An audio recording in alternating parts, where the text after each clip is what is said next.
Welcome to Hail Varsity Radio, the voice of Husker Nation. Insight, opinion, expertise, with the biggest and best names talking Nebraska across the state. Join the show on Twitter at Hail Varsity and at Schmitz_radio. Call in at 402-466-ESPN or 1-800-825-5865. Here's Chris Schmitz.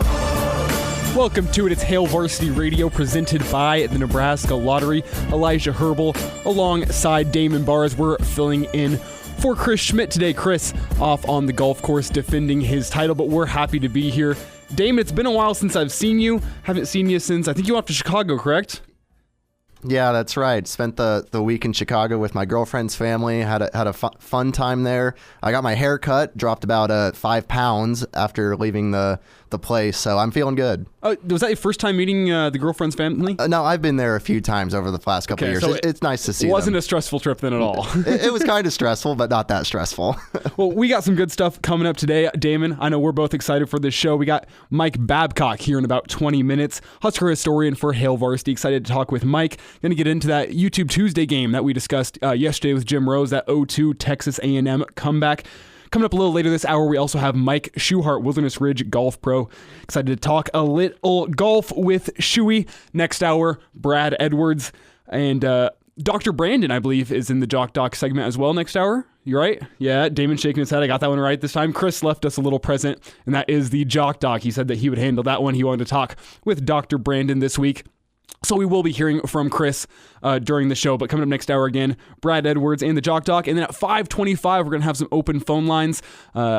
We'll get to that topic of what we're going to talk about there a little later, but we're going to have some open phone lines at 5:25, encouraging you to call the show. You can do that, 402-466-3776. That's 402-466-ESPN. If you prefer using the numbers, makes it a little easier to remember. I get it. You can also call 1-800-825-5865. Both those numbers will work, and you can get involved with the show. You can tweet at me or at Damon. For me, at Herbal Essences, or at Damon, at Damon Barr. With 2 R's. With 2 R's. Yeah. Wasn't going to step on your toes again there, but make sure you tweet at us, or you can tweet at ESPN Lincoln, at Hail Varsity. Or if you really think I'm doing a terrible job, you can send Chris an email, chris@hailvarsity.com. I'd appreciate maybe some good words there with Chris, but if not, be honest, I get it. But, sorry, Damon, I want to get into the first topic that I want to start with is the defense. I was sitting at home this morning, and that's what really scares me about this Husker team, is the defense. They're losing some key members of that front seven. The offense, I know. You just lost J.D. Spielman, and that's concerning, but you have some great talent coming in, and we've seen Adrian Martinez play well. I think he can get back there. Will he this year? I sure hope so, but I guess we're not going to know until the time comes. But for the defense, there's so many unknowns. So what I was doing this morning was I went and I looked back at the past, 11 Nebraska defenses. We're going back to the 2009 season when Nebraska lost the Big 12 championship to Texas, but had a dominant defensive performance.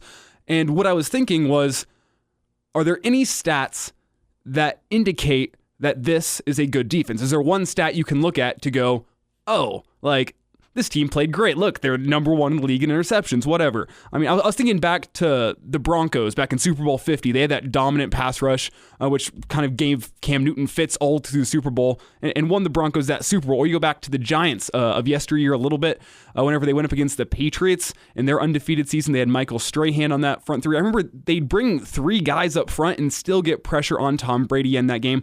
That's one of the things that swung things in favor of the Giants in that game, was the incredible pass rush they could get with 3 or 4 guys. So that's where I started. I looked at the past 10 years, 11 years if you want to be exact, to see, does the number of sacks the Huskers get in a season correspond with being a better defense? So we're going to start off in 2009. This is the Ndamukong Suh team. That dominant defense finished number 1 nationally. And they had 44 sacks that year as a team. 44. That's the most of any... 2013 was close. They had 39 sacks. If you remember that team with Jason Ankara and Randy Gregory, also a very good team. They had 39, but they weren't even close in team defense. They were number 50 in the country, and they were number 6 in the Big Ten.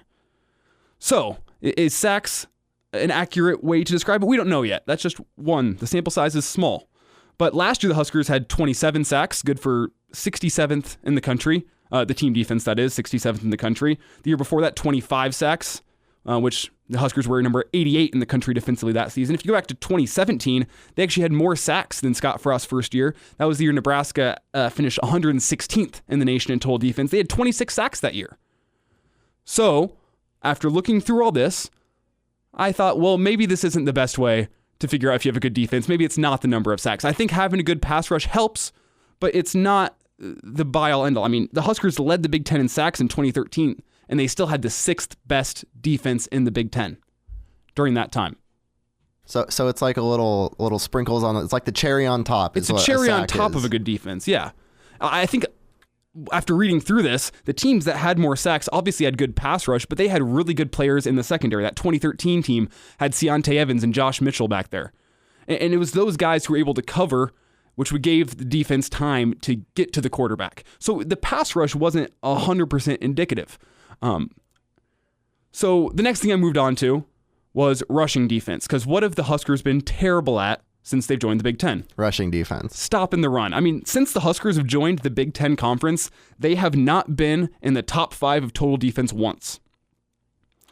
If you want me to go through the list, in 2011, they were 7th. In 2012, they were 9th. In 2013, they were 6th. That's their highest finish in total defense. Total defense was 2013. In 2014, they were 9th. In 2015, 10th. In 2016, they were 7th. In 2017, they were 13th. That was Mike Riley's last year. Also the 1 year under Bob Diaco. In 2018, they were 12th. And then in 2019, they were 11th. So Nebraska's been outside the top 10 for the past 3 years. And they've been outside the top 10 in 4 of the past 5 years in total defense, which is embarrassing. And when you look at how many yards per game they're allowing on the ground, it starts to make sense. Whenever Nebraska was the number 1 team, defense in the country, I guess I should say, they allowed 93.1 yards rushing per game. 93.1, under 100. For reference, when you look across the past 10 years, usually 5-6 teams in the whole country average allowing less than 100 yards rushing per game. And those teams tend to all be in the top 10 of the top defenses in the country. Last year there were 5 teams that held their opponents to an average of less than 100 yards rushing per game, and 4 of them were in the top 10 in terms of rushing defense. In 2010, Nebraska gave up 153 yards per game. That's only on the ground. I'm going to make that clear. Only on the ground. In 2011, 158 yards on the ground. This is when we joined the Big Ten. 158 yards on the ground. In 2012, 192 yards per game on the ground. In 2013, 156 yards per game on the ground. In 2014, 177 yards per game on the ground. So then enter Mike Riley. Mike Riley's first season, it looks like there's encouragement here. 109 yards per game on the ground only.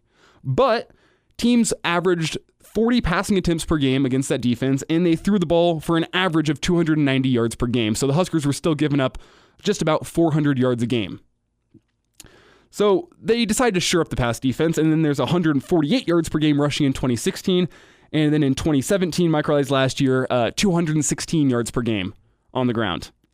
In Scott Frost's first 2 years, it's gotten a little bit better, not really. 195 yards per game on the ground, 188 yards per game on the ground in the past 2 years, respectively. So you're saying is that in order for Nebraska to sort of climb the ranks in terms of defense, we really need to focus on the run game first. Is that what you're saying? Yeah, and you're so used to hear people like, oh, we need to focus on the run game, but you hear that on the offensive end, right? Yeah. Run the damn ball. Yeah, you hear that on offense. You never hear that about the defense, really. Yeah, can we have the new mantra, stop the damn run, maybe? Instead of run the damn ball, let's stop the damn run. It's like, when I was looking through these stats this morning, I was literally in shock at how big these numbers are. Because you look at other teams in the Big Ten, and since Mike Riley was hired at Nebraska, Nebraska has been in the bottom 3 in yards per game, except that 2015 season. But they've been in the bottom 3 every year since in terms of rushing yards per game allowed. I mean, they've held their opponents to under 150 yards per game, twice since 2010. And one of those, they were allowing 290 yards passing per game, so it didn't matter. It's pretty incredible how just inept Nebraska has been at stopping the run. And I think whenever you're watching the game on Saturday, it's evident. Well, they just run through us, it feels like. And whenever you can run the ball through a team, That's a recipe for success. Because then that opens up the play action, that opens up your entire passing game. So I went through and I looked at the top defenses in the Big Ten over the past 10 years, the same time frame, and I asked myself, what do these teams do different? And it's interesting because you look at the Big Ten offenses through the past 10 years, and you can see how much they've changed. You can go back and watch a 2012 Nebraska game and say, wow, I miss when teams ran the ball that much on us because now they throw it and run it on us. But when you go back and look at those, the teams that have success are the teams that are able to stop one aspect of another team's offense really well. Generally, it's been the rush.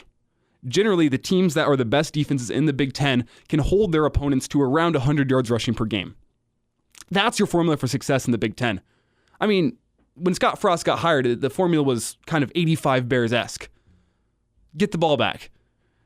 Pick the ball off. Recover some fumbles. Get the ball back for the offense. The best defense is your ball, or the ball being on offense.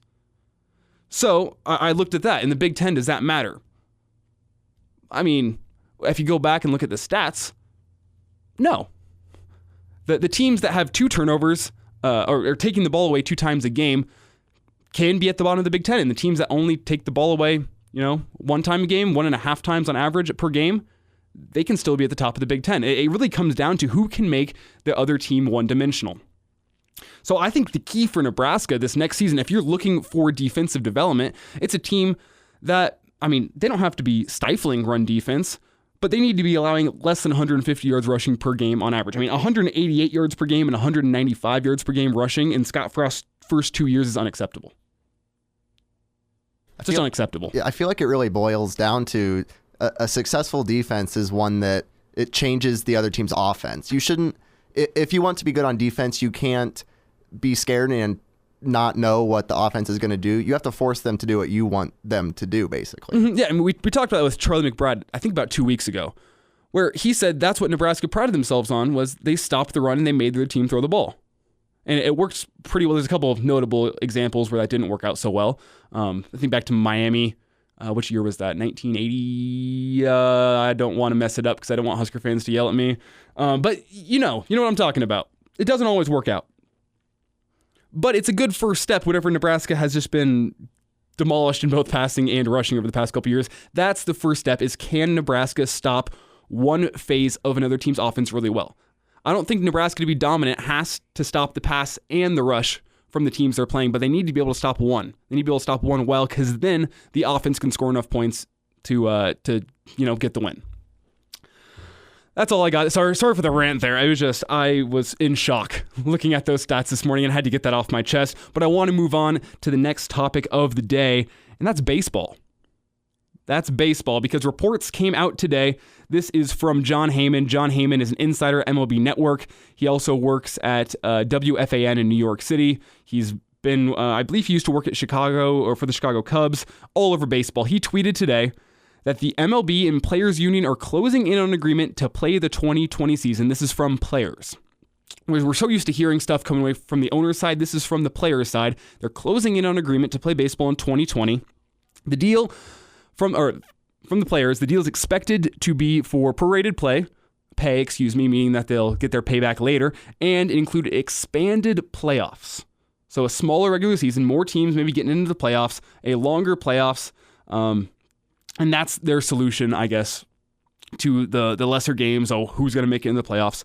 But I had a second tweet that says MLB Commissioner Rob Manfred and Players Union Chief Tony Clark had a productive meeting face-to-face today in Arizona, and that's what this is stemming from. So apparently Manfred, after 2 days ago saying he was not confident that there would be a season, has now flown down to Arizona to meet with Tony Clark.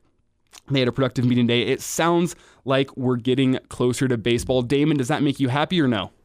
I'm conflicted at this point because there's so much else to be kind of excited for at the time that baseball's kind of lost its opportunity to be the shining star for the summer, I think. Like, now all I'm thinking about is football, and it's the middle of June and we're almost into July. Baseball should be halfway through right now.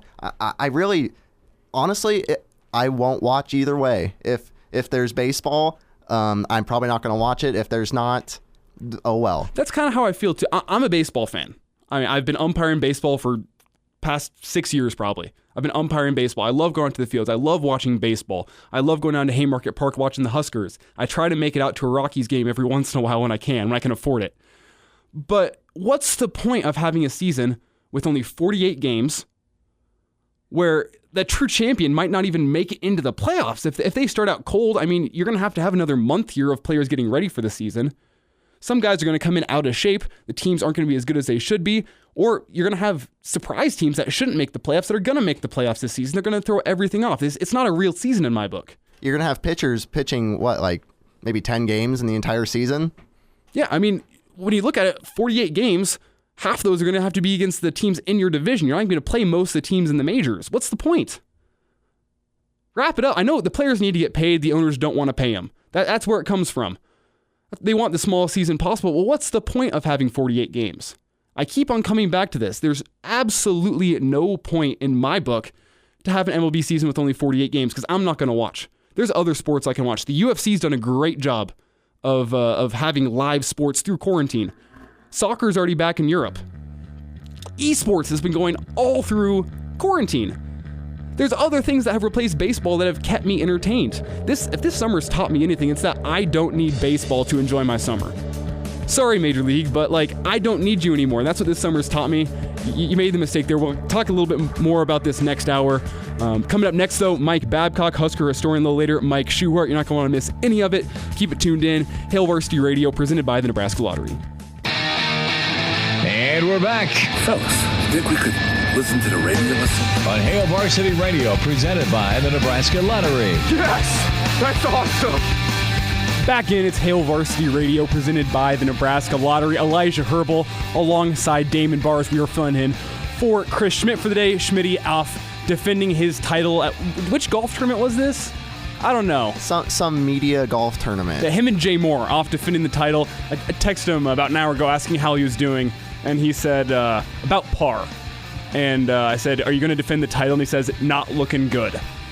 I'm not sure how many vodka waters he's in on the course, but crossing the fingers for Chris. Excited, though, to talk with Mike Babcock here now. Mike Babcock, Husker historian and writer for Hail Varsity Magazine. Mike, did you get a chance to listen to the YouTube Tuesday segment yesterday? We talked with Jim Rose about the 0-2 A&M game. I want to get your memories on that game.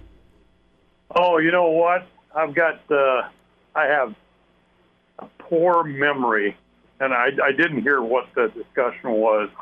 So the 0-2 A&M game, it was the Huskers were in those awful jerseys, if you remember. The 2002, they had the bad uniforms for one season with the big, thick stripe down the side. They're playing down in College Station. Nebraska's down about 17 points, and they come all the way back to win. Jamal Lord was leading the team rushing in the second half. You know, well, here's the thing. I do remember the uniforms and the flap about that. And I want to say something about Jamal Lord, because I really think that he gets dismissed a lot of times for his play at quarterback. You know, what he did, I thought, was pretty significant during his time as quarterback, because following Eric Crouch was not an easy thing. And you were always going to get compared to, well, Eric Crouch won the Heisman Trophy, and, you know, Eric Crouch did this and Eric Crouch did that.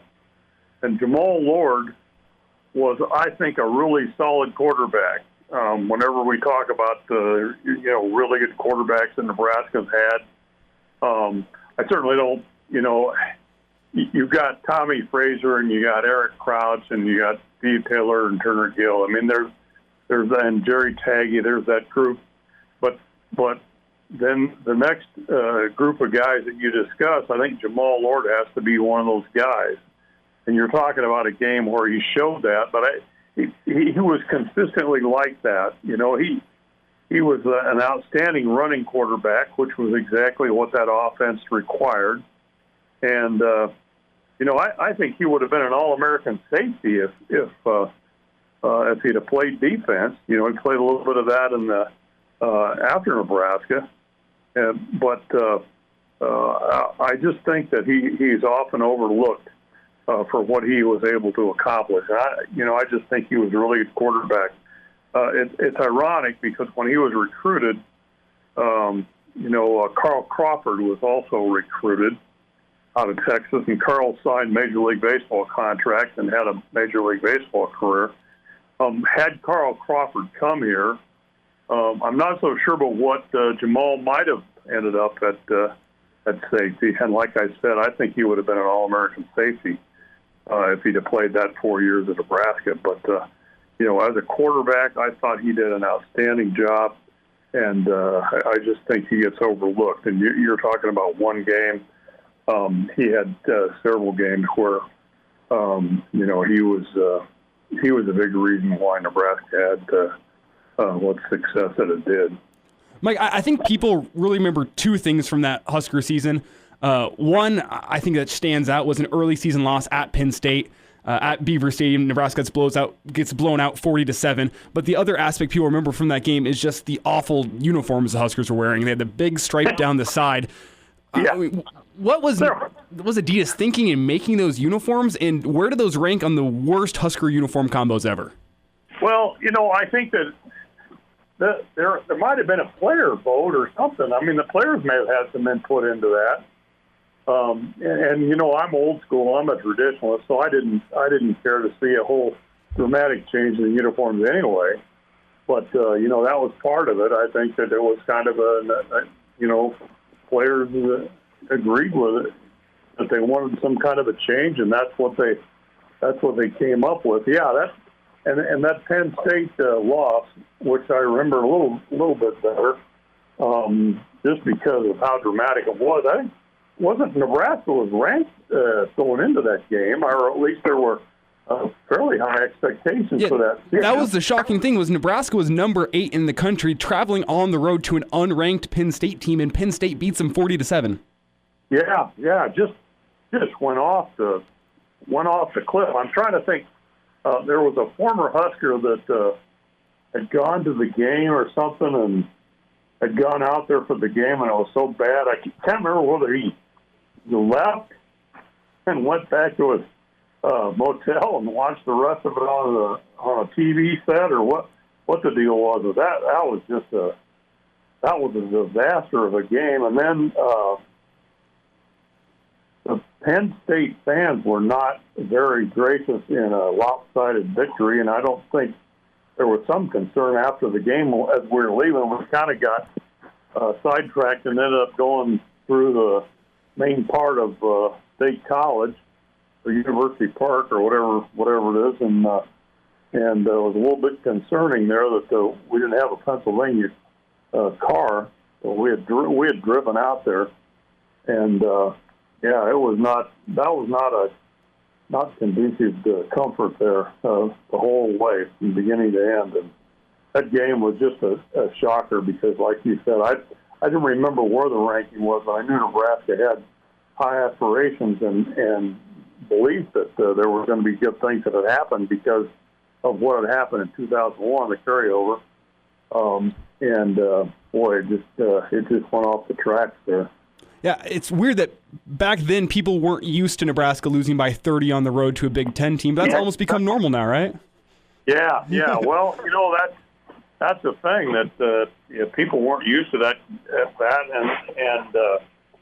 and again, you had had the 2001 was kind of I always look at that as kind of the tipping point. You had the 2001, you had the big game against Oklahoma, right?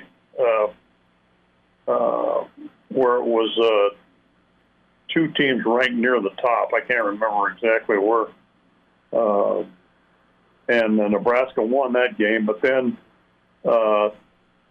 somehow Nebraska got the opportunity to play in the Rose Bowl because even though it didn't win the conference championship, I forget how all that worked, right? But Nebraska got hammered by Colorado in the last game of the season, and then you still thought coming back from that, going into 2002, things were going to be back to where they were, and they weren't that way.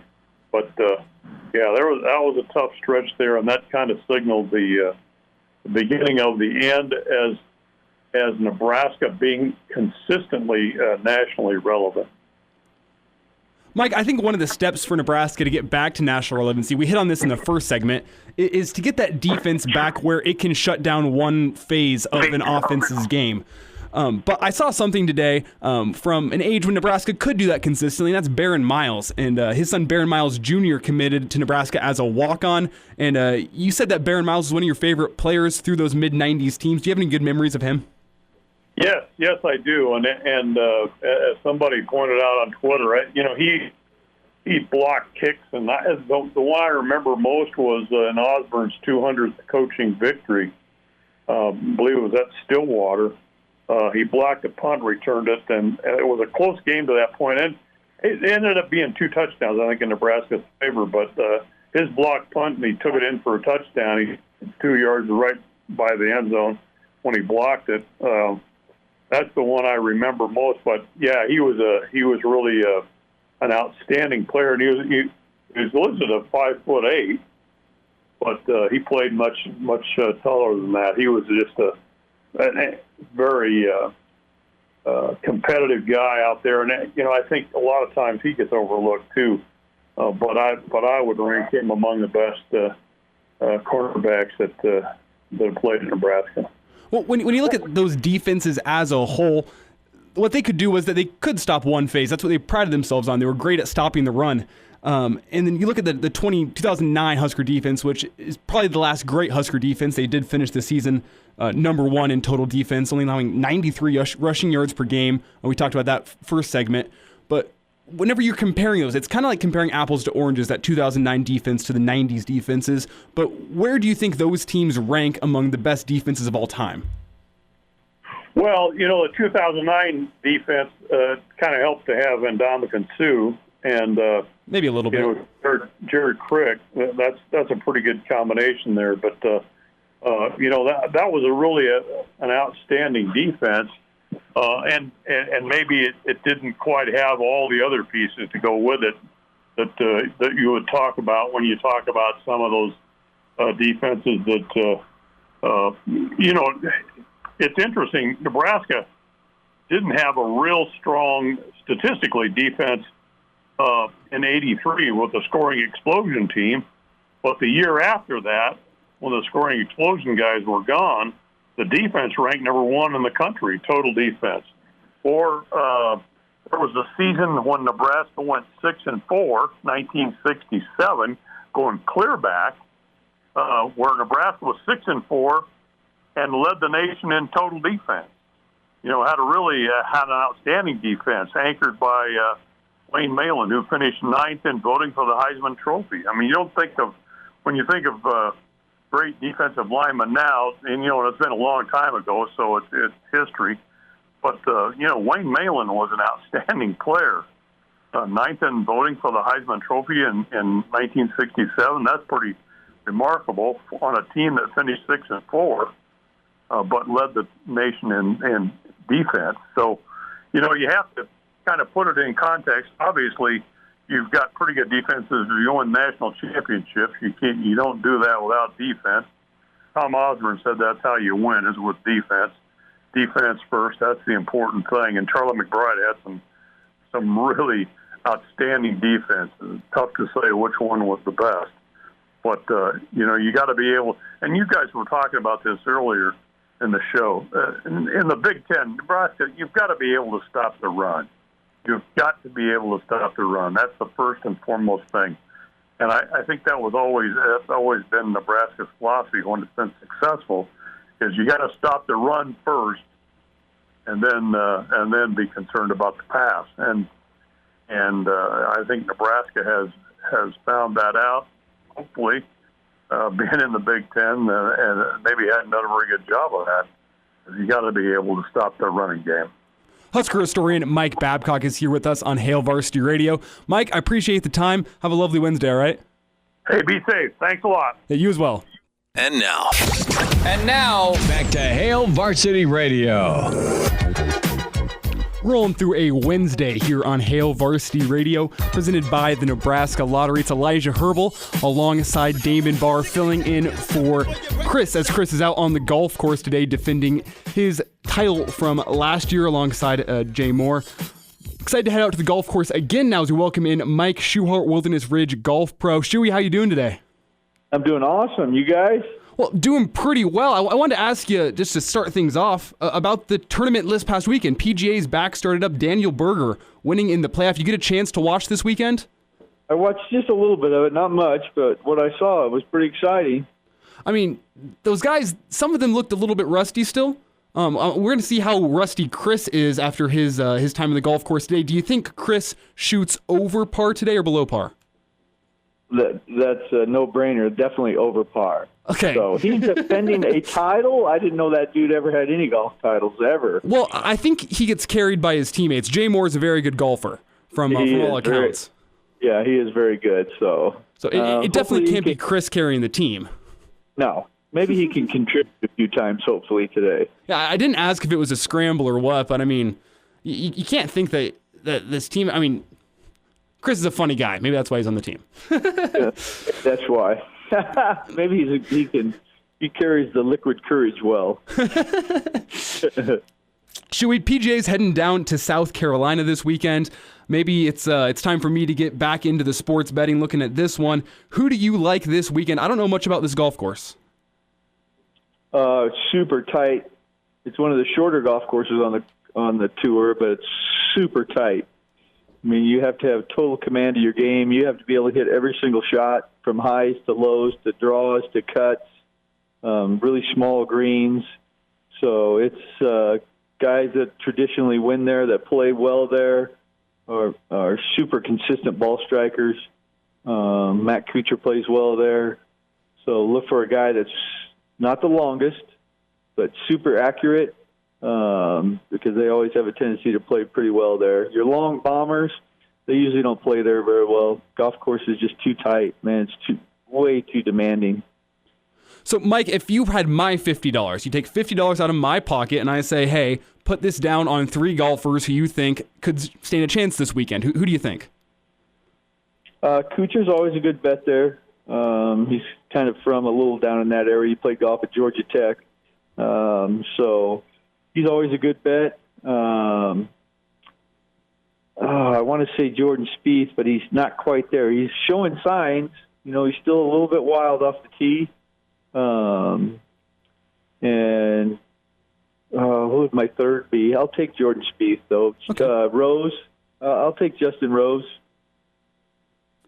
Okay, there's 3. So we got Spieth, we got Rose, and we got Kuchar. You said Kuchar? Those are the 3? Those are my 3. Yeah. We'll see if you're right this weekend. I'll give you like $5 of the money I make or something like that. Beautiful. That's a deal.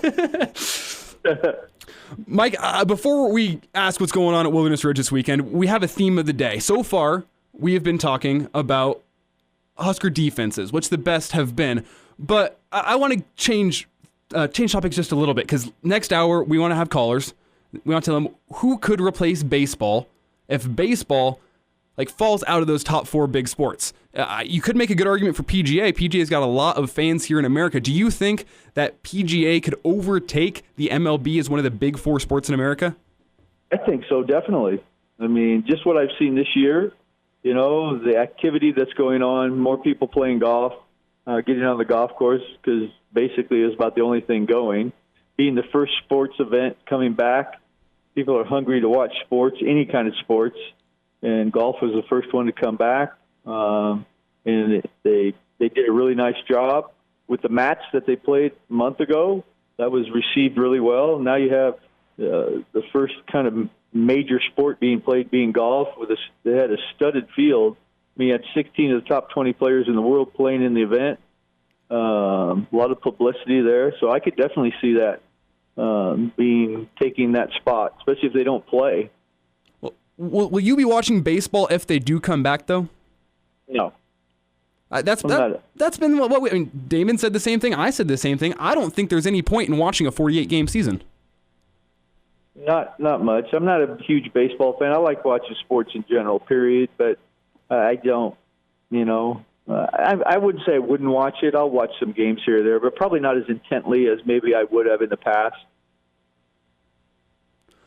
Okay, Mike, we got a couple of minutes here before we got to let you go, about 2 minutes. So what's going on at Wilderness Ridge this week? Is Fit Friday this weekend again? We have a Fit Friday going on this weekend. We're right in the middle. We're on hump day of our junior camp, which has been super fun, super successful. A bunch of kids, got a bunch of different stations that we run them through. So we're right in the middle of that. So a lot of our junior stuff, camps going on, fittings, a lot of teaching, a lot of people playing golf. So that's a good thing. As the city moves into the phase 3 of the COVID-19 restart, does that change anything out there for you at Wilderness Ridge? No, not really. I mean, it just makes, probably not, because all the things that we've done, as far as with the pandemic and some of the practices, we're going to actually continue a lot of those practices as just a general practice. So not much is going to change, which is a good thing. It's been crazy busy as it is. So I hope things stay like they have been and continue all summer. Mike, be good. Enjoy the weather out at Wilderness Ridge before the rain rolls through this weekend, all right? All right, I'll do it. Thanks for having me on. All right, stay safe, Mike. Yeah. Good stuff there from Mike. And, I mean, that's the theme I've been hearing from just about everyone is no one wants to watch 48 games of baseball this upcoming season. Damon, you're with me, right? Yeah, I'm with you. It just seems pointless. It just seems pointless. But I am missing College World Series this week. That is one thing that I wish I was up in Omaha getting a couple of those games in, because it's always fun. That's one of the things that can't be replaced this summer. But everything else, the feeling of just watching sports, baseball, it can be replaced. The MLB needs to realize they're not that important. Before we go this hour, just a quick reminder that if you're looking to make a move in 2019, you need to give the real estate professionals at West Blue Realty a call today. They specialize in residential home sales in Lincoln and the surrounding communities, and they will help make your next move a smooth one. For a limited time only, mention Hale Varsity, and West Blue Realty will provide you up to $1,000 upon the purchase of your next home. Or if you're looking to sell agricultural land, they have an auctioneer and can handle anything from live auctions, sealed bids, general land listings. They have a lot of experience selling agricultural land. So land in Lancaster County, Odo, and Seward, that's just this year alone, and they can handle a large radius. Highly experienced agents and competitive commissions, full service experiences. That's West Blue Realty, located at 1120 K Street, Suite 200, or westbluerealty.com. Got to give my friends Tom Luby or Kelly Hofschneider a call today. Just remember, it pays to work with West Blue, and you got to ask yourself, what can West Blue do for you? Damon, you making a move anytime soon? I'm actually thinking about it. Yeah, after college, I'm trying to figure out where I'm gonna land. So I'm actually really excited. The whole looking on the app for houses and stuff. It gives me. It just really excites me looking at houses. Not gonna lie. And okay, what's nice is I don't actually have a home of myself. But the guy who I rent it from has said, "Hey, just take care of it like it's your own, and I'll give you cheap rent." So I'm out there doing the lawn work, and it brings me a satisfaction. There's a nice thing, just a nice feeling of taking care of your house, making it look nice. I don't think I'm crazy there. It's nice to have your own place, a place to call your own. If you're looking for a place to call your own, give the real estate professionals over at West Blue Realty a call today. Going to be wrapping up in hour one after this. It's Hale Varsity Radio presented by the Nebraska Lottery. And now, back to Hale Varsity Radio. Rolling through a hump day here on Hale Varsity Radio. It's Elijah Herbal alongside Damon Barr and you, as Damon and I are filling in for Chris today. Remember, you can call the show 402-466-3776. It's 402-466-ESPN. If you prefer the numbers or the letters, up to you. 1-800-825-5865. That's for our listeners across the state. Damon, this is the topic that we're getting into next hour. We kind of touched on it a little bit with Mike, and that's if baseball falls out of popularity in the United States. It looks unlikely, I'll admit. Right now, baseball across most polls is about the number 2 most popular sport in the United States, only behind football. You got the NBA and the NHL behind the MLB and the NFL, but generally, that's how most polls, most studies tend to come out. Baseball's still the most second popular sport in America, but I mean, the events of this summer, it's losing steam. I mean, and then you have the whole issue with all the PEDs through the 90s. That drove some people away from the game.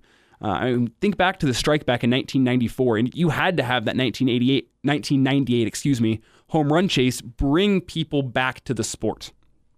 So, if baseball does in fact lose steam this summer, which I think is likely if they don't get the season done, even if you play 48 games, you're driving people away. baseball's fun whenever you go, but I don't want to sit and watch 182 games at home. That's not what I'm going to do. So what sport could come up and fill that gap of baseball? I think baseball is a really interesting one because there are so many games in a season that it's a game that more people go to than they die hard watch on TV, right? Mm-hmm. So something that has a lot of events you can go to might work. I don't know if MLS will ever surpass that because soccer, it's just not as important to American culture as the other sports are. Mm-hmm. I wonder if in the next 10 years, do esports become more mainstream in this country? I don't know if they become enough, but there's like the NBA 2K League that's actually affiliated with the NBA. So maybe we might start to see more esport coverage on maybe ESPN, or maybe it'll climb the ranks. Who knows? You make a good point. It's because one of the things you said was that baseball's on every single day for 4 months, 5 months. I mean, if you count postseason baseball, it's even more than that. So what sport can even match that through the summer months? Esports might be the only option. Even esports, when you look at it right now, it's laughable to think, oh, esports could be as big as the MLB. But I mean, as a Husker fan, did you sit at home and watch a virtual spring game? I sure did. That's the thing, is you did sit there and watch that virtual spring game, no matter how stupid you thought it might have been. I mean, there's esports that are going on every single day. And I know as the older generation, it can seem crazy, but look at the 12 to 13-year-old kids today. They're sitting at home watching Fortnite streams, Call of Duty streams. They're watching their favorite gamers play these games. That's how they spend their time. They'll even go send their money to these guys who are streaming because they appreciate the content they're putting out so much. So while the idea seems laughable, could streaming get up to the point of, I mean, the things that you see, you watch all the League of Legends tournaments, and I don't think that's a good comparison for what it could be to the country. Yeah, that's probably not the best comparison, I would say. That's a really unique kind of thing that popped out of esports. And I feel like people view esports as a whole.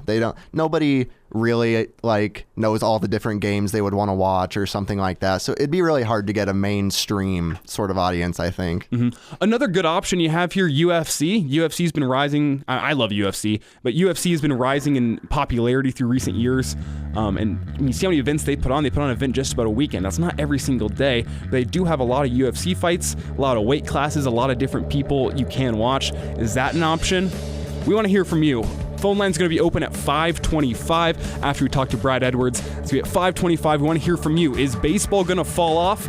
And if it does, what is going to come up and take its place? It's Hail Varsity Radio, presented by the Nebraska Lottery. Welcome to Hail Varsity Radio, the voice of Husker Nation. Insight, opinion, expertise, with the biggest and best names talking Nebraska across the state. Join the show on Twitter at Hail Varsity and at Schmidt_radio. Call in at 402-466-ESPN or 1-800-825-5865. Here's Chris Schmidt. Welcome back. It's Hour 2 Hail Varsity Radio. If you haven't figured out by now, this is not Chris Schmidt. It's Elijah Herbal filling in for Chris on the show today alongside Damon Barr. Just a reminder that our phone lines are going to be open here in about 20 minutes. If you got any thoughts on what sport do you think could make a rise and surpass baseball if there's no baseball season here in 2020? That is the question we want you to mull on, but we're excited to welcome in ESPN college football insider Brad Edwards now. Brad, it's been a busy week for college football. How you doing right now? I'm doing all right, but yeah, you're correct. There's seems to be stuff that's developing every day. A lot of it off the field, and then a little bit of news sprinkled in with a kind of advancing toward on the field with programs getting guys on campus and having to take care of positive COVID tests and all that stuff. So it still feels like we're moving in that direction where the season could actually start as scheduled. Brad, yeah, we've had those two big developments on the racial issues in this country and how they affect college sports, specifically college football. The first is at Iowa. We talked with you a little bit last week, but we've learned since then Chris Doyle has now been let go as Iowa's strength coach. Probably doesn't come as a surprise to most. But do you have any quick reaction to that? No, other than I think this is going to be the new norm, which is that there are some things that previously were accepted, and I think a lot of people just looked at it as, that's just the way it is. And so you just dealt with it, and moving forward, I think there's going to be a much lower level of tolerance for certain behaviors and certain things that people might say, certain attitudes, and so I think I think everybody better get ready to not only change themselves in a lot of ways if they haven't already done so, but expect to see change around them. And I think that's just an example of this. I mean, by all accounts, Chris Doyle was a good strength coach at Iowa. He got his guys motivated, got them in the weight room. We've learned now he may have used some wrong motivations and been in the wrong at that time, but he is considered a top strength coach. Do you think that he is going to find a job in college football in the near future, or do you think that this is too bad for him? Yeah, I think that's a good question. I don't know. I'm not sure. We've seen with certain things where guys, if they're good at what they do, they're able to get back on their feet after sitting out for a year or two and get right back into business as usual. And then there are other things that you see where people still keep their distance from them after a while. And I think. This obviously has, multiple parts to it. I mean, one is that someone would have to be willing to offer him another job. Mm-hmm. But I think in order for him to actually be able to take another job and for a fan base and a university to be okay with it, he's going to have a lot of talking that he needs to do publicly, explaining certain things and being able to, I think, well, look. Let's be honest. I don't think if he's not willing. I apologize for my dog going nuts in the background. That's okay. He's looking at chipmunks, and that's what some dogs do. They just hate chipmunks. But I think that there's been enough that's come out with this that he has to be willing to accept some sort of responsibility for what he did and own up to it. And there are too many accounts from players that are stating otherwise. I don't think there's any chance of him getting back into it if he doesn't on some level accept that and be willing to do that. Brad, the other big off-the-field news this week was Oklahoma State. We had Mike Gundy wearing that One American News Network T-shirt, and then we had Chuba Hubbard's response on Twitter, which really called out his head coach. It was pretty dramatic how it went down. Part of me was surprised that Chuba didn't just text his coach one-on-one and say he went straight to Twitter, but he's an outspoken guy, and their response that night I thought was good. It was weird to me that Mike Gundy didn't apologize right off the bat. He eventually got around to it, but do you have a response to what has gone down at Oklahoma State here in the past about 4 days or so? Yeah, I think it's kind of an extension of what we saw at Iowa, and like I said, this is the new norm. I think that the players now recognize that not only do they have a voice, but there are certain issues that they're going to have a lot of support. When it comes to those and speaking out, on these issues, and certainly anything that has to do with race and the way that they're treated because of skin color, that's going to fall into that category. Where if there are certain things that aren't being done the right way, or certain attitudes are being allowed to exist within a program, people are going to be called out for it. And I think there's a lot of good in that. I mean, you can certainly see the possibility that there could be a lot of trouble come from it. If you have just a couple of disgruntled players that decide that they're going to be upset for some reason and that they're going to try to push back on something. But I think if there's a larger, let's put it this way, if the issue is legitimate, it's not going to be just two guys, or one guy. It's going to be a whole lot of them, and the teammates are going to fall in line. No matter what their skin color is, they're going to fall in line if there is something going on that needs to be fixed and it needs to be addressed. And I think that that's a good thing, that the players recognize that, look, their role is no longer to just sit there and accept things because, someone makes $4 million a year and they're not getting paid anything, and so therefore they just got to kind of go along with the program.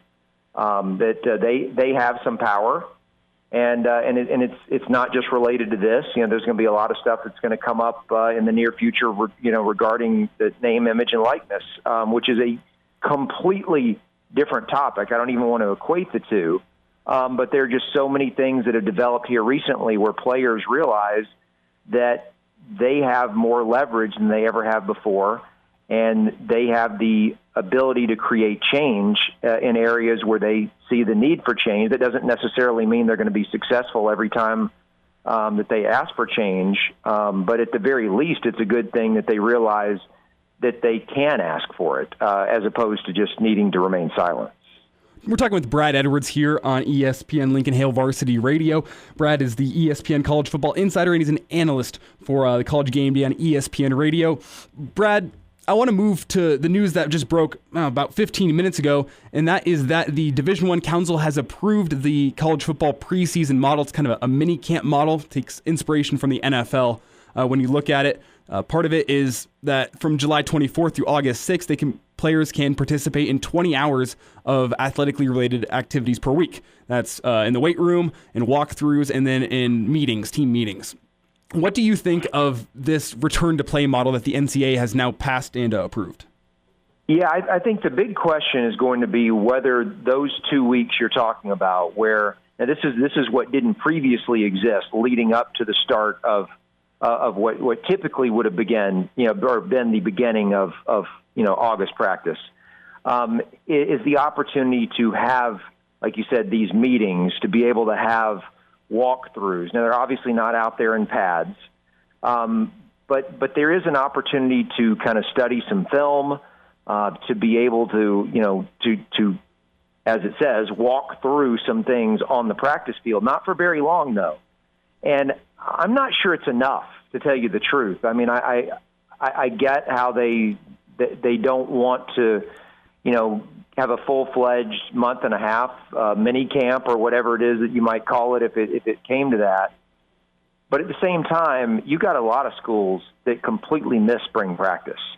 And that's time that I don't think is going to be completely made up for by these 2 weeks, even though you can do a little bit more than you ever could before. I don't think it completely offsets missing spring practice. And so I think as we may have discussed a week or two earlier on this show, that I think there's going to be a premium on not only, when it comes to the first few weeks of the season, like maybe the first 3 weeks or so. I think the programs that got some spring practice in, and then the ones that did the best job of guys staying in shape, throughout the quarantine and before they were able to get back on campus, those teams might have a little bit of an advantage in the first 3 weeks of the season, because I do think it's going to take a little bit longer than normal for everyone to get back into the spot that they typically would have been in week one. And so, it's just I don't know that it's really going to be that easy to predict coming out of the gate, but I think we probably will see some results in the first few weeks of the season that we could look back on later and say, you know what, that team was really hurt by not having spring practice. And, after, the first month of the season, they really turned it on. But you know what, if they lose 2 games in the first month, it's probably not going to matter. And it will be interesting to see whether the selection committee ever gets in discussions about things like that. If you see some sort of pattern of some teams being slow out of the gate because of just the drastic change in circumstances given everything that's happened this year, and if they lose some games early, will they be forgiven for those losses more than they typically would be in a normal season?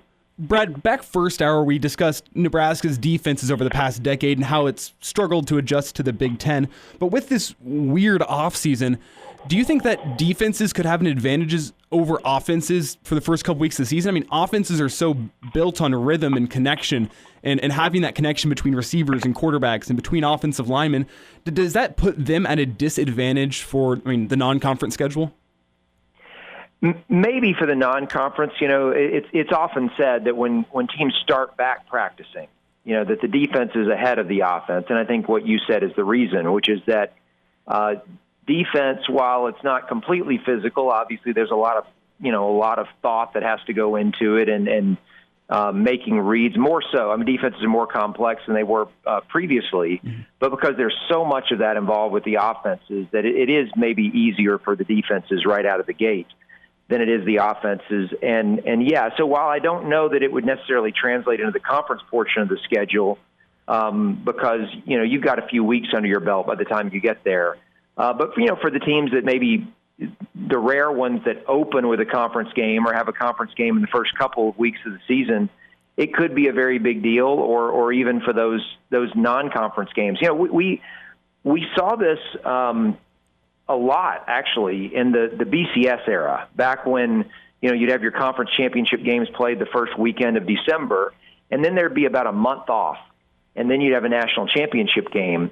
And after that layoff, a lot of times, even when you get two pretty good offensive teams together, it would be a slow start to the game. The defenses would have the advantage early, and sometimes it would even carry over for most of 4 quarters. And so there is something to that, and I just don't know if it was going to last for more than a few weeks. So if your defense isn't that good, it's going to catch up to you.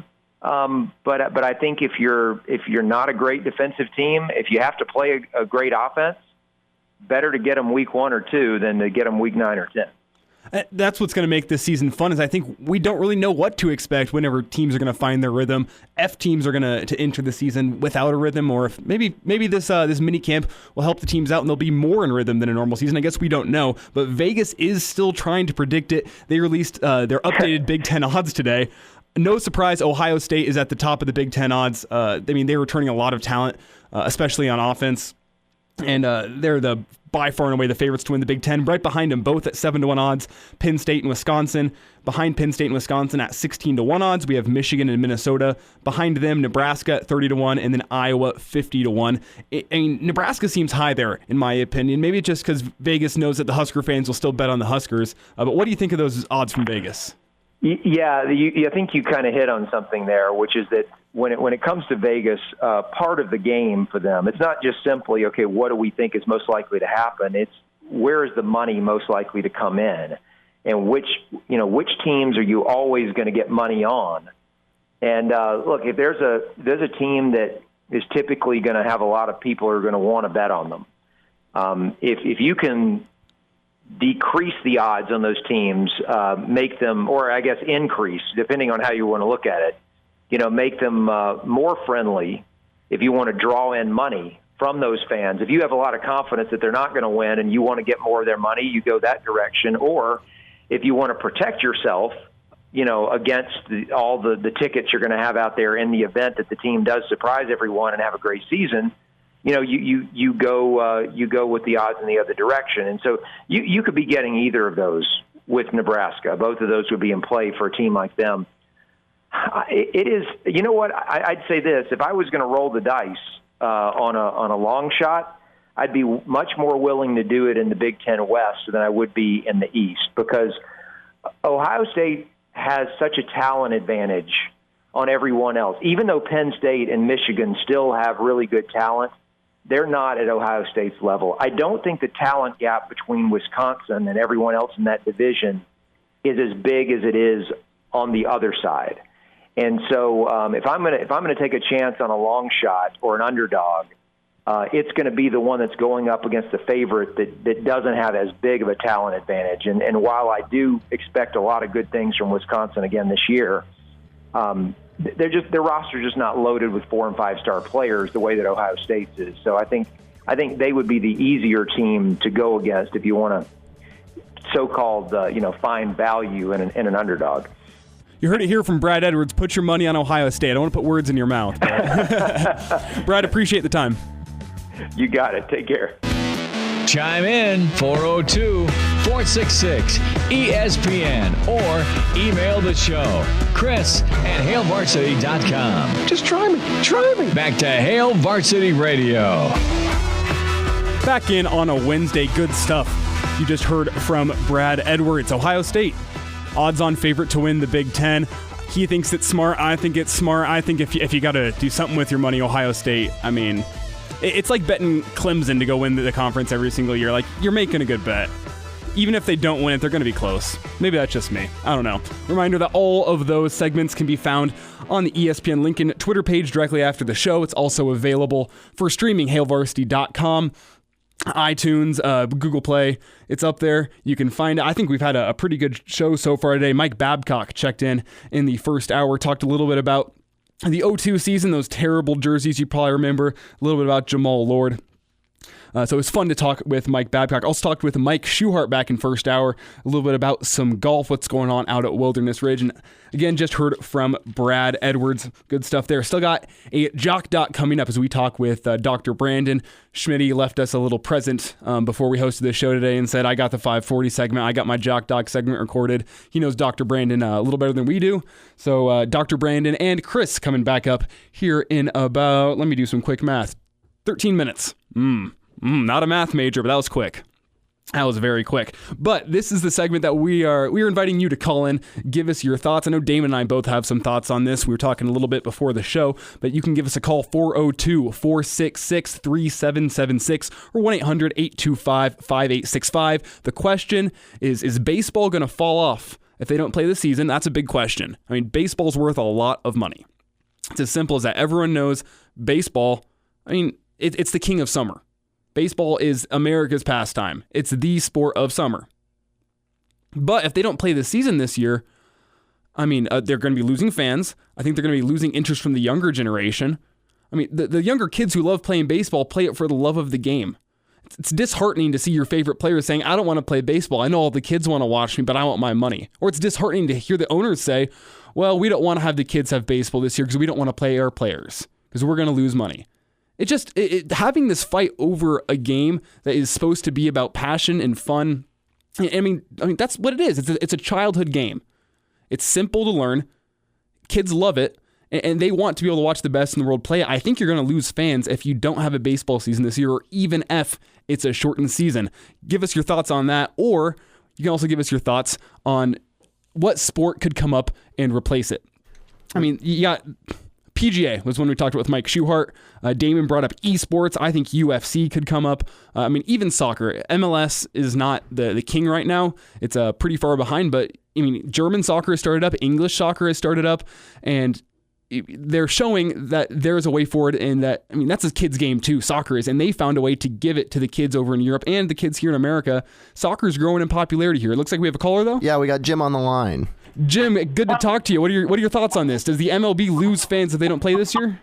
Well, I think the sport is going to be horse racing. Horse racing? Oh, betting. Is that it? Absolutely. That's been this summer. That was the only thing on. You know, you keep saying that there was nothing on.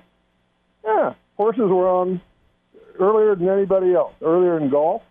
And besides that, horses aren't political. They don't care whether you're Democrat or Republican. Well, yeah, and I've been talking about sports betting all this show because it's what people love doing. And you've seen sports leagues everywhere start to bring back sports betting. I know the Broncos, I'm a Broncos fan, so I've heard about this. But earlier this week, they signed the first deal with a betting company. They signed with FanDuel to have like betting within their stadium. It's the way forward. But horse racing, you think, is the one? Absolutely. My neighbor and I sat out here during the summer, COVID. Yeah, we were quarantined, right? With some beer and TV and betting horse racing. Huh. Well, have you ever considered betting on esports? No. Well, I'm way too old for that. But anyway, that's just my comment. It's horse racing's great. Like I said, it's not political. Nobody has to kneel or whatever, and it's a great sport. I appreciate the call. Thank you. You bet. Yeah, you can call the show too if you have any thoughts. Horse racing was one I didn't even think about, actually. Yeah, yeah, it has been on too. I've seen it every time I go home. My grandpa's sitting on the couch watching the horse races, and I'm like, oh yeah, that's still going on. Like, maybe that does become more mainstream. And he makes a good point of that sports right now is so centered around sports betting. I mean, I know a lot of friends who don't even care about sports. They just like stay into it because they love the betting aspect of it. They love making money. I wonder. This is a new thought. You said baseball's the king of summer. I wonder if more Olympic sports start to come into maybe a more marketable mainstream viewing kind of sphere? I know the Olympics are like the hugest thing when they're on. Do we see more biking, swimming, diving, stuff like that in the summer?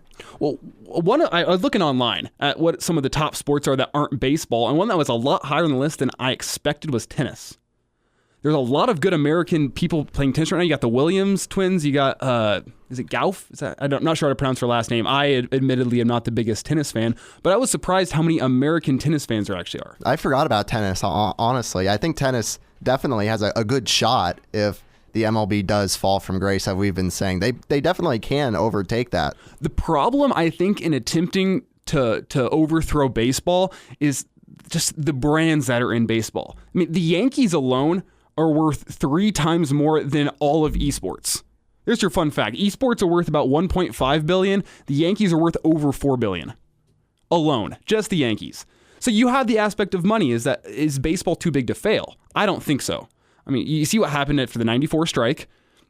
You saw what happened to hockey whenever they had that bad season back in, was that 03, 04? Somewhere around there, early 2000s. They lost a lot of fans after they went on strike. Fans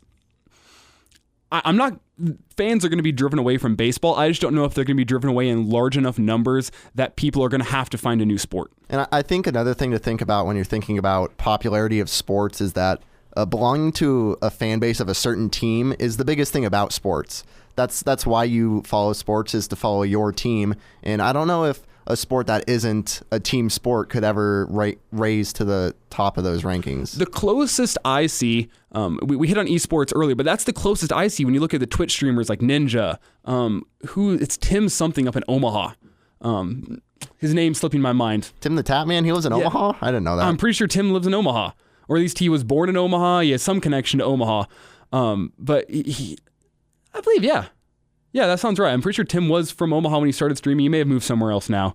But it's growing in popularity there, and you have some very recognizable names. These people may be completely unfamiliar to some of our older audience, but for people of me and Damon's age, I mean, I know there's people that sit in front of me in my college classes that just sit there and watch Ninja or watch Tim the Tatman. They watch their favorite streamers like it's a sporting event that they can watch on their laptop. So it lacks betting. That's what it does lack right now. I don't see anyone betting on esports, especially like the traditional streamers, the guys that are big here. I know esports betting, it occurs in some of the Asian countries where they have a lot of the League of Legends tournaments and the Dota tournaments, which again, I'm probably going over some of our listeners' heads here by saying this, but it's a growing industry, and could it be the future with our generation? I don't know. I think our generation definitely will attach itself to it. I'm not sure how mainstream it's a really niche community, I would say. And I feel like that's kind of where it's going to stay. But you have to be interested in video games, I think, to get your foot in the door to esports. You know Big Cat from Barstool? Yes. He's had his streams during quarantine where he's just been taking an old video game, NCAA Football 14, and he created a coach in that game and is going up through the coaching ranks. Has he won a national championship yet? I know he lost with Tennessee. I know that. He lost like twice with Tennessee. It was bad. But that's what he's trying to do, and he has hundreds of thousands of people watching his stream every single time he goes on to go build this team. And that's not a traditional esport, but that's what I think esports could become, is it just could become something to fill in. I think esports that take traditional video game or traditional sports and make it a video game are probably the best way to become mainstream. Like I said earlier in the show, that the NBA actually has the 2K League, which is like they hold a draft. They hold a draft and everything. The UNL is sponsoring a Madden tournament coming up soon for UNL students to compete in and win a grand prize. I think definitely football, basketball, video games can and maybe eventually will kind of surpass traditional sports. Another interesting development from the past couple weeks is that is the UFC. UFC in July, they purchased an entire island out in, I think, Abu Dhabi. So they have an entire island out there, and they're going to be hosting fights through the entire month of July. They have 3 different championship fights going on July 11th. I mean, that could be one. I'm trying to rack my brain. UFC seems like the one that makes the most sense to me. Dana White's done a great job promoting that. I mean, you have people like Joe Rogan, who talks about that on his podcast every single week. He loves MMA guys. MMA, especially among the younger community, people my age, can be successful. I mean, have you heard about the Fight Island that UFC is doing? Yeah, I've seen. I think it's a pretty cool idea. It's a really cool idea that they have a dedicated island just for fights that they're going to, so they're flying all these fighters out to Abu Dhabi and they take them to this island and it's where they fight. It's a ring on the beach. And I mean, they have like they have a tent kind of covering it. They have all the tables set up. They have pictures of it where it's legitimately going to be people fighting on a beach streamed worldwide. It's not going to be the awkwardness of being in an empty arena. And I think that's what's come from some of these sporting events is you watch like the soccer games and it's just so strange to see them in an open stadium, no fans, they have to pump in fake crowd noise. The UFC's taken in stride by opening their own island. And I think that kind of gives them some staying power. I mean, they've made national news. UFC's been in the news, but I think this quarantine has given people a chance to say, maybe I should give the UFC a chance. I mean, 3 championship fights in one night on July 11th, that's UFC 251. 3 championship fights in one night. They're all pretty big names in the UFC. And that's what the UFC is so great at doing is that they have so many names that they can promote. What do you think about boxing? Boxing used to be huge. It's not as huge anymore. What do you think? The thing with UFC and boxing is I think they are splitting the same demographic. I think if you want one of these sports to overtake baseball, let's say, you need to have that demographic not be split up. Because I know fight fans who say, I can't watch UFC. It's too bloody. It's too brutal. I prefer boxing. People the other way around. There are UFC fans that say, what goes on in boxing? It's just guys bobbing and weaving for 12 rounds and they get in a couple strikes and then, Floyd Mayweather's the winner. It doesn't even matter. Whereas UFC, I mean, guys are getting rocked. They're getting back up. People are showing heart. It's so... And maybe it's the difference between the older people and the younger people in this country of what you want to see, where if you grew up with boxing, maybe you still want to watch boxing. But I know among the younger generation, UFC is the much more popular sport. That's proven by polls among the younger generation. That's proven among the people I know. I mean, it's pretty easy for me on a UFC fight night to go get 8 friends who are willing to pitch in $10 to watch the UFC fights. I don't think I'd ever find people who would pitch in for boxing. Maybe UFC's the future. Fight Island, interesting idea. Got a Jock Doc coming up after the break. You'll hear from Schmitty. About 3 minutes now. Jock Doc talking with Dr. Brandon. It's Hail Varsity presented by the Nebraska Lottery. He's in his 30s, but sounds like he was born with a stogie in one hand and a brew in the other. Now, say my name. It's Schmitty on Hail Varsity Radio. I got the body of a taut preteen Swedish boy. Back with you, Hail Varsity Radio, presented by the Nebraska Lottery. Time for a Jock Doc Wednesday. Lincoln Orthopedic Center. Dr. Brandon Seifert with us. Dr. Brandon, got your running shoes on or your golfing shoes on? Got the running shoes on today, although it's a bit tough out there. Yeah, bless your heart. From 90 degrees and beyond, you're sweating for the rest of us, my friend. And, football season's, thankfully, it looks like it's around the corner. You have flare-ups in different states from coronavirus.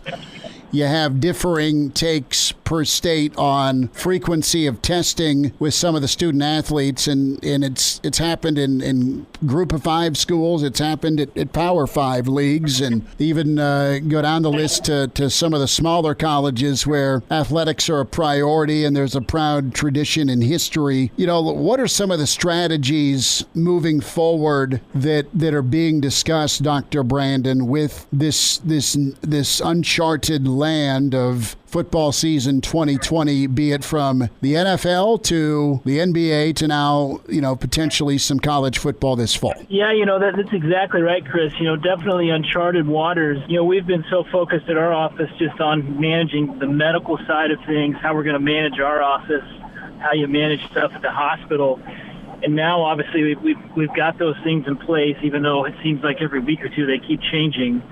Now you start to take that into the sports realm, especially from a sports medicine perspective, and we have started to make some plans, with some of our smaller colleges and high school teams about how we're going to approach, this whole concept of the coronavirus world. The hard part is it is uncharted waters. I think the other thing that, not just sports medicine, but just the COVID virus in particular is all the information, some of the misinformation that's out there. This whole concept of, kind of new data comes out every day. A lot of it's contradictory in terms of what we've been doing.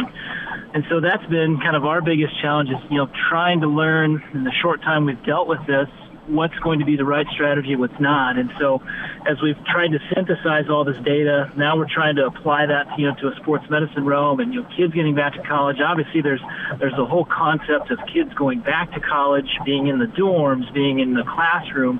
Now we're talking about kids, in the locker rooms, the weight room, competing against one another, contact physical sports. How do you manage that? It makes it very challenging. I've had 2 meetings so far with some of our colleges around just to kind of get some ideas. And it's pretty amazing as I went through and even did just a literature search on this about, okay, what's everybody else doing? And it is all over the map. And I've found 5 different kind of protocols for what people are doing. I think the, take-home point, most importantly, is we need some standardization, and we're working on that. And I think the National Athletic Trainers Association at some point is going to come out with a nice kind of protocol that at least to standardize it. Sure, not all of it's going to be right, but at least if we can standardize it, that would be the key. Some highlights, some key points that I hear people throwing around that still are very debatable, and it's debatable not just in sports medicine, but COVID in general, is what do you do about testing? That's probably the first thing. As you look at, our big universities around the country, I think they've led the charge in that. They've basically said you're going to be back on campus as an athlete, you're going to get tested. Right now, I think that's a good strategy. I would support that. In fact, I'm pushing for that at our universities and colleges we cover. Obviously, the hard part about it is logistically, how do you do that? Small colleges are going to have a hard time financially trying to figure that out. And so finding a way to logistically do that, we're throwing out some ideas for that. So that's kind of the first thing. Then you start looking at the other aspect of it, this big debate about do we wear masks, do we not wear masks, who should wear masks, all of that. So we're kind of hashing through that and trying to figure out how we're going to do that. I think right now, obviously, what we've settled upon is if you're working out, you can't hardly wear a mask when you work out, although you could, but that kind of defeats the purpose of college sports. And so at this point, the athletes, when they're working out, they're practicing, they're not going to have masks on. Then the debate comes, well, what does coach do? What do the coaches do? It's obviously hard to coach and yell and get after players and you have your mask on, but that's something that's up for debate about when should coach wear a mask. Then the question about what about when you're in team meetings? Well, that probably is a space you should think about wearing a mask. Again, these are all debatable things that we're throwing out there right now. But outside of that, those are some of the strategy. The other things, you worry about the locker room time, the time spent where, it's hard to social distance in a locker room. So how do you kind of manage that? Do you have them shower at the locker room? Do you have them shower back in their dorms? And then obviously there's the whole kind of dorm life concept. It's hard to social distance inside a dorm. And so, again, these are things that even the regular universities are having that debate about. So those are kind of the big factors. The other factor is, what do you do about an athlete that does test positive? Let's say an athlete tests positive during the season. Are we doing a 10-day quarantine, a 2-week quarantine, a 3-week quarantine? And does that mean they isolate, off campus in an apartment? Can they isolate in their own dorm room and somebody else moves out? So that's another concept. The other concept is how are athletes going to handle if they do have some symptoms from coronavirus coming back off of that? What do they look like as an athlete? How long does it take to recover? Those are some other things that we're trying to lay out some contingency plans for. And so those are some of the ideas that are out there that obviously are up for a lot of debate, and we're having those now. Dr. Brandon Seiferd's with us, Lincoln Orthopedic Center. At Jock Doc Wednesday, we're talking the plan of action with COVID-19, with football season. Is there a right number? I mean, if push comes to shove, expense-wise, it's there, and correct me if I'm wrong, but we're talking 100 to 300. Is that kind of the range of testing cost per test? And it can be more expensive, it can be less expensive, but is a test every 3 days? Would that be preventative? Would that be the right move? Or is it, hey, if you're not feeling right, even if you think it's just allergies, please come see us. Let's get you tested. Do you go that route? I know there's not a right answer, but is there kind of a lean you may have with, all right, what makes the most sense when it comes to testing? Yeah, that first question, Chris, just about, cost. Fortunately, it's come down quite a bit. There is a range, absolutely. Depends. The biggest kind of cost difference is basically it's based upon how quickly do you want to know. Obviously, these kind of rapid tests know within a couple hours. I think 2 hours is the shortest one I know of. There might even be one that's even more rapid than that now, but that's probably a $300 or $400 test, if not more. But a basic one that may take a day or two to come back, potentially 3 days to come back, would be probably a $50 test. I would assume that probably is going to be cut in half cost-wise in the next probably month or two, most likely, as more of these tests come out. And so from a cost perspective, you could find ways that would be reasonable. But then the other question becomes, so if you do that, and it is kind of nice to do that, to test everybody, have a baseline going into this. Then what you do is, if somebody starts having symptoms, those kinds of things, it's going to be tough. I mean, what is fall season? Well, fall has a ton of allergy, especially in Nebraska and ragweed, and what does that look like versus COVID? If it was up to me at this point, just knowing how contagious this can be, again, it's hard to say how much of us have been exposed. I'm sure a good portion of us have been exposed already. We don't have data to prove that. It's just, anecdotal.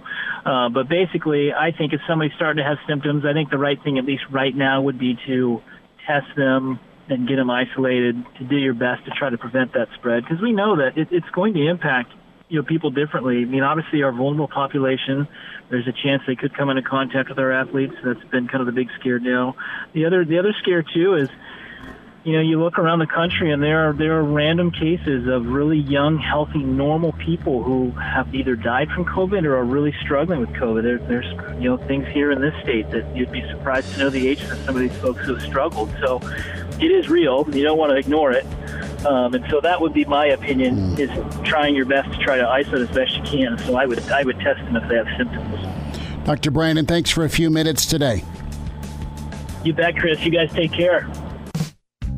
Miss us? Come here, brother. Give me a hug. Bring it in for the real thing. We're on call for you. Catch the podcast at HailVarsity.com, the ESPN Lincoln app, or download them on iTunes. Saddle up, partner. Back to Hail Varsity Radio. One last time on a Wednesday, it's Hail Varsity Radio, presented by the Nebraska Lottery. Elijah Herbal and Damon Barr filling in for Chris. Chris, back tomorrow. If you missed him, he will be back tomorrow, Friday, and for the Saturday show, we'll hear how he did in that golf tournament. I know that I have a whole bunch of money down on whether or not he was above par or not, so we'll see. Actually, I should probably put that down before. I don't actually have money down, but maybe got to find somebody. Maybe one of my roommates? I don't know. They like betting. We'll see. Good show today, though. We had Mike Babcock and Mike Schuhart back in the first hour. Good talk with Brad Edwards here at the beginning of hour 2. And the Jock Doc there at 5:40 again. Podcast will be available after the show. That is at Hail Varsity at ESPN Lincoln, iTunes, Google Play.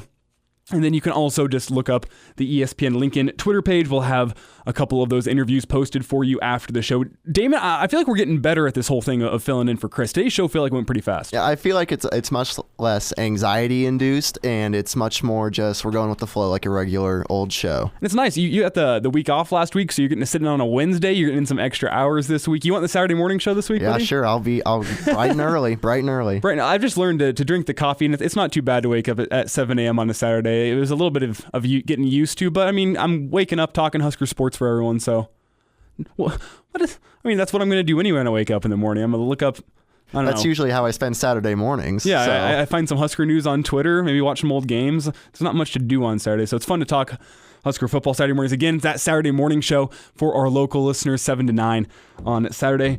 One last time before we go, I just want to remind you about our friends over at West Blue Realty. If you're looking to make a move in 2020, give the real estate professionals at West Blue Realty a call today. I think I messed it up first hour. I said in 2019. I just wish it wasn't 2020 anymore. But if you're looking to make a move in 2020, you need to give the real estate professionals over at West Blue Realty a call today. They specialize in residential home sales in Lincoln and the surrounding communities. They'll help make your next move a smooth one. For a limited time only, mention Hail Varsity, and West Blue Realty will provide you with up to $1,000 upon the closing of your next home purchase. Call Tom Luby or Kelly Hofschneider for more details. It pays to work with West Blue Realty, westbluerealty.com. Damon, before we go, looks like about a minute and a half left. Any big plans for tonight, tomorrow? Tonight, thinking about going up to some lake. I don't know if plans are falling through. Might go frolfing. Who knows? So for the past week now and into next week, I've had 5 friends turn 21. So every single day it's wake up, recover, and then now I got to go celebrate another friend turning 21, which it's good for them. They're turning 21. I want to go spend that day with them because we made it. We made it to 21. It's been a while.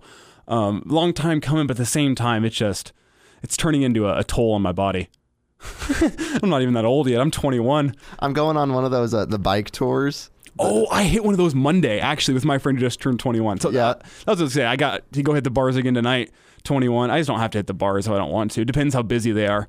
If they look busy, I'll stay away. But on Monday night, I hit one of those bike tours. Great time. What's the occasion? My cousin turning 21. See, that's awesome because it's cheaper. Because you get to bring your own beer. That's the best part. You get to bring your own, and instead of spending like $30, you're spending like $5-6. That's the way to go. You get a free ride around Lincoln. It's not, the pedaling isn't too bad. If it's nice weather, it's a good time. Recommend that one a lot. Thanks for tuning in to Hail Varsity today with us. Elijah Herbal and Damon Barber sitting in for Chris today. Chris back tomorrow. As we said, we'll hear how he did in that golf tournament. Thanks. Hail Varsity Radio presented by the Nebraska Lottery.